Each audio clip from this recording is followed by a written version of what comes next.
parce que ñooñu aussi dañoo bénéficier de la présomption d'innocence même s'ils sont épinglés par des rapports ils bénéficient de cette présomption non seulement donc ils ont cette liberté d'aller et de venir cela veut dire que mënuloo leen téye ci nii rek ci sama coobare bopp wala dama toog di lañ bët seeni mbir moo taxoon ma doon wax nañ ko baral kon nag bu ñu ko baralee ba commencé ko teg sur la table mu tombeek wala mu dëppook ñi nga xam ne justice ñoo ko ŋànk te ñu taxawal ko waxaguma sax le pôle judiciaire mais magistrature bi ci boppam ñu defoon ci ay jàngat ba wax ndax président da cee war a génn da cee war a dugg ba tey da cee war a des wa ilaa naka la ñu war a mën a def pour les réformes judiciaires et cetera ba waxtaan ci ba indi ci waxtaan bu yaatu ba ñooñu nag ñu installé leen ba jukki ci seeni biir ñu installé waat tuddee leen le pôle judiciaire nga xam ne sax mébétu régime bi fi jóge la ba ñu yóbbu ko assemblée ba ñu voté ko ba loolu nekk fi ay texte malgré que le président Macky Sall doxalu ko woon donc loolu nag bu amee ba ñu teg ko ci loxo ñooñu je pense bien que amatul ay non politique laak dafa tombeek ñu ngi war a dem élection pourquoi waruñu woon lu tax ñuy xaarati ba ay élection parce que c'est deux choses qui ne sont pas du tout liées à mon sens de sorte que am na si ñoom ñu ci bëri peut-être xalaatuñ peut-être briguer un peu un mandat électif bu jëm ci wàllum assemblée nationale donc cela veut dire clairement que c'est deux choses qui sont pas liées même bu fekkee dañoo tomber ci même période bi je pense bien que il faut aussi que ñu nangu vraiment la marche des choses et puis bañ a nekk fii vraiment di tardel suñu bopp ci ay débat yu amul bopp amul genn ñun ñoo bëggoon di ko wax di ko ñaan pour reddition des comptes boobu parce que reddition des comptes defuñu ko pour ñi fi jóge kese de même ñi fi nekk day tax ñu bàyyee xel effectivement seen gestion bi nga xam ne c'est la gestion actuelle parce que day tax ñu xam ne man mii mun naa bañ a échapper ci lii parce que n'oublie pas que président Macky Sall bi mu koy def boobu amoon na ay ministre yooyu waroon nañ am xel ne bu ñu fi jógee ñoom tam dinañ leen càmbar et que comme alalu réew mi la il va falloir que reddition des comptes di am ndax ñi ko yor di mën di bàyyee xel reddition boobu jàngat effectivement alors Ba reddition des comptes actuellement nii mi ngi ci yoonam de waaw ok mais man d'abord dama bëgg laaj Bokar Diouf il fait de la politique da nga am parti ba bokk non moom ok mais je veux dire en fait lu tax may laaj ci question boobu mooy lu mu wax naan il demande il a une fois xawma benn émission wax le président mu gaawal affaire yi quoi loolu man je me dis que c'est un discours bi nga xamante ni actuellement nii ak les nouvelles autorités yi wax ay rupture ay yooyu ñu leen bëgg a jàppale waruñu tenir discours yooyu noonu parce que affaire justice moo koy gérer le président de la république yoonam nekku si c'est pas à lui de wax naan nañu baral ak nañu gaawal ak nañu yooyu noonu exécutif vous m'avez pas compris exécutif xam nga lan laa doon wax gaawal ñu gaawal le mécanisme bi ñuy teg mooy comme li ma doon wax def penco ak les magistrats et tout ça ba xam naka la ñuy kiyee organiser leen bàyyee leen nag les dossiers c'est-à-dire ñu baral le mécanisme ba nga xam ne la justice dina def son mais loolu ça appartient le travail boobu yëpp mécanisme bi teg ak yooyu yëpp loolu c'est un travail de la justice non et du président de la république c'est-à-dire parce que dossier bi nii affaire reddition des comptes dafa c'est très sensible. mais pourquoi mënuñu ko woon def c'est très sensible ba nga xamante ni d'accord moindre erreur wala moindre interférence exécutif bi rek day dootul nekk ci reddition des comptes day joxe impression règlement de compte chasse aux sorcières. waaw mais quand contexte bi pourtant moom lañ ko xaw a jàppee parce que dañoo gis président la wax ci premier ministre wax ci am ñi nga xam te ne ñu ngi biir Pastef sax dañ cee wax. waaw mais mu ñëw nag ci contexte bi. waaw non actuellement nii moom actuellement comme c'est déclenché. je veux dire gars yi ñu doon bon en fait parenthèse la woon rek quoi. mais du moment que c'est déclenché. aussi ça devient un problème public. c'est ça d'accord c'est un problème d'intérêt national. c'est ça ñëpp dañ ci war a wax. léegi nag ça doit pas. ça doit pas léegi nag loolu warul am avec aucune influence c'est à la justice. d'être froide. d'être lucide. sans parti pris. effectivement le ministre de la justice il avait. peut-être léegi nii nit yi bon ñu bokk peut-être d'autres camps mën nañu wax leneen mais de tout temps wala avant il a toujours joui d'une présomption d'indépendance. Actuel ministre de la justice bi. D'ailleurs ñu ngi wax naan loolu taxoon ñu dindi ko procureur de la République dans le cadre affaire Sweet Beauté. Il voulait ay audition wu avocat ak sax Saliou Gueye genre yooyu loolu dafa dindi. Donc plus pour dire que moom il a toujours été indépendant. D'accord. noonu la war a continuer présomption boobu noonu. noonu moom la ñu war a continuer. D'accord. Résultat yi.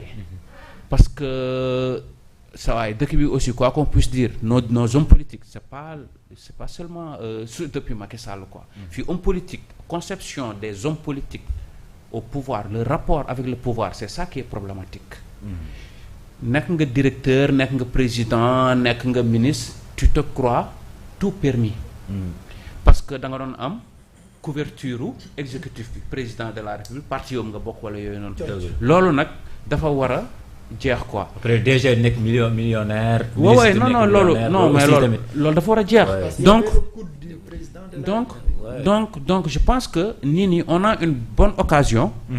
OK, de plus ou moins redorer le blason de la justice. Et puis de partir à partir de reddition des comptes bi bu si c'est transparent. Si c'est transparent et juste. À partir de maintenant ñu jaaree fa nag. Sénégal après yenn voilà. Du bofa peut-être mais au moins faire un grand pas dans cette direction quoi. D'accord. C'est ce que je voilà. Mais juste après dina la laal par rapport ak ci l'arrestation de Jérôme Bandiaky ñu bëri jàpp nañu ni que ni peut-être bu waxee dina am lu bëri lu feeñ mais lu bëri lu feeñ loolu tey est-ce que jàppoo que ni loi d'amnistie aussi fan lañ koy teg selon vous. waaw bon loolu peut-être dama koy bàyyi ak juriste yi débat boobu parce que xaw forma si noonu je suis pas juriste mais je pense que du moment que interpellé nañ ko nii ça veut dire que kon c'est légal. D'accord. Peut-être que ça va pas à l'encontre de la loi d'amnistie du moment que parce que je pense pas que les autorités judiciaires yi elles vont pas faire l'erreur wala la bêtise di enfreindre loi parce que voilà on nettoie pas la boue par la boue quoi doo ñëw ne da ngay jubal ba pare di dëngal pour jubal quoi. D'accord. Waaw. Mais vous êtes pour ñu abroger loi boobu noonu xoolaat mbir yi. man xamal laa wax justice bu aajowee justice man je réclame justice dans tout bu aajowee ñu abroger loi bi il faut l'abroger et rapidement personnellement bon je veux pas dire est-ce que dañ ko war a abroger ou non parce que loolu toujours je me dis que c'est un débat mais c'est un débat entre juristes je laisse ça aux spécialistes mais bu nekkee justice daal en tout cas lu mu laaj amul njëg quoi comme li ñu naan la santé n'a pas de prix. D'accord. Justice amul njëg. buñ ko waree lever nañ ko lever pour que justice soit faite fu muy terminer mooy amnistie genre kii la mën naa ko méngaleeg dans d'autres pays yu amoon ay conflits genre commission wala en tout cas loi pour réconciliation ok justice vérité réconciliation comme yu amoon ay Rwanda ay Afrique du Sud ay yooyu noonu xam nga mais ñun fii defuñu loolu dañu xëy rek bu nekkoon sax balaa ngay baale da ngay situer responsabilité yi ba pare après loi bi baale personnes yi baale mais on n'a pas tout fait tout ça moo tax affaire bi aussi beaucoup de gens man mooy di dégg ñu bëri ils veulent qu'on revienne sur cette loi d'amnistie. D'accord merci beaucoup pour évacuer ce point Bokar par rapport ak la loi d'amnistie vous êtes pour ñu abroger ko wala bu ñu ko xoolee ba du ñu dem laal fu ñu war a laal.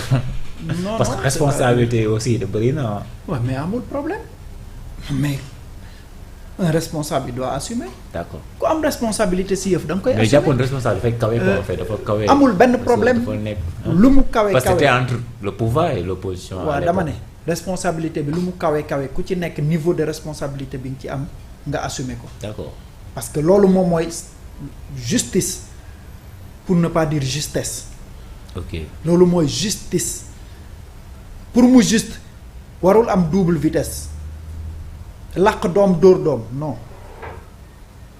bu ñuy abroger la loi c'est pour abroger pour ñëpp mais abroger woo ko pour Masamba pour mu làq Mademba bu ñu abroger pour ñëpp lañ ko abroger bu ñu ko bàyyee ñëpp la yiir. D'accord.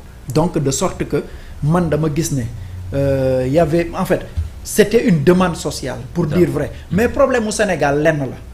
fi mu nekk nii boo laalaatee loi boobu rek ñu ne voilà day politique dafa def nii dafa def ne diw la visé alors que boo ko laalul ñu commencé di wax ne non lan moo tax dindiwu ko xëy na peut-être moom dafa am lu mu ko ci laal et cetera. ok pour dire que Sénégal moo jafe jiite dans la mesure où kenn xamul li ñu bëgg. c'est ça oui. kenn xamul li ñu bëgg. mais en toute franchise c'est une loi boo xam ne bi ñu koy def on l'a pas fait dans les règles de l'art. donc buñ koy dindi nañ ko dindi dans les règles de l'art. d'accord de sorte que dañ koy dindi teg fële. nekku ci nekk kaay nga situer sa responsabilité bu ñu paree ci loolu nag ku ñuy baal ñu baal ko on n'a même plus besoin de loi d'amnistie mais bu dee dañuy baale ñu xam ne baale nañ. wala baale wuñ ñiy baale parce que am na ñoo xam ne c'est des faits individuels loo xam ne daf la laal yow ci sa bopp. donc récemment évidemment ba président Macky Sall di jël loolu soit di xalaat loolu noonu man pour man moom yàqulewul mais am na ñoo xam te nii ay victimes lañu. est-ce que jàppoon ñoom waru leen a waroon a woo. par exemple laaj leen seen xalaat parce que am ñu bëri tey yàqule seen ay diir. même buñ leen dampul nit ki bu yàqulee même boo ko dampul. munoo ko baale. waaw moom la wax est-ce que waru woon a woo déglu leen laaj leen seen avis. foofu laay waxee moo tax ma ne on doit effacer cette loi. d'accord ba pare demaat. leeral ci koo xam ne aussi dañ la yàqaloon te nga bëgg a topp même état. d'accord nga topp état. d'accord ku ñu yàqaloon te fekk yow identifié woon nga ki la yàqal te nga mën a indi les preuves nga indi les preuves. buñ koy juger tam ñu juger ko bu dee après da nga koy baal nga baal ko ne fayoo ko wu ma ko waaye au moins peut-être dalal naa sama xel ba xam ne. parce que nit ki ñu yàqal yi moo xam fi liñ ko yàqal fi mu ko toll. nit ki ñu faatal mbokkam moo xam fi ko mbokk moomu féete. yow munoo ko xam.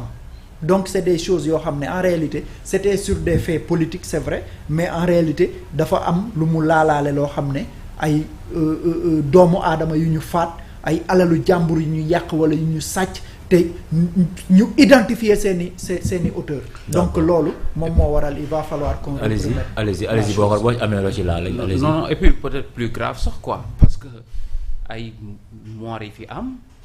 Ouais, ok surtout. Et puis fii c'est la première fois man ma gis ñu tëj université ay 10 mois presque une année entière.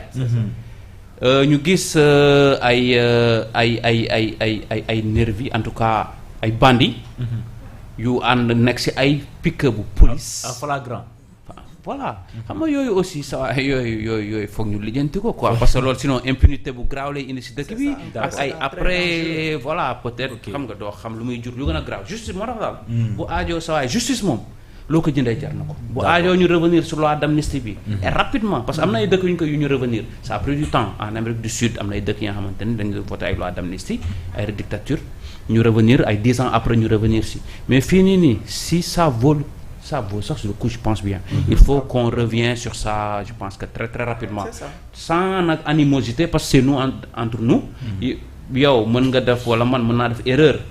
après on essaie voilà mais man nangu ma fay mu jaar yoon quoi entre nous. on passe à autre chose. d'accord mais xam naa ci yow lay enchaîner waate par rapport ak suñu dernier point 30 corps dénombrés.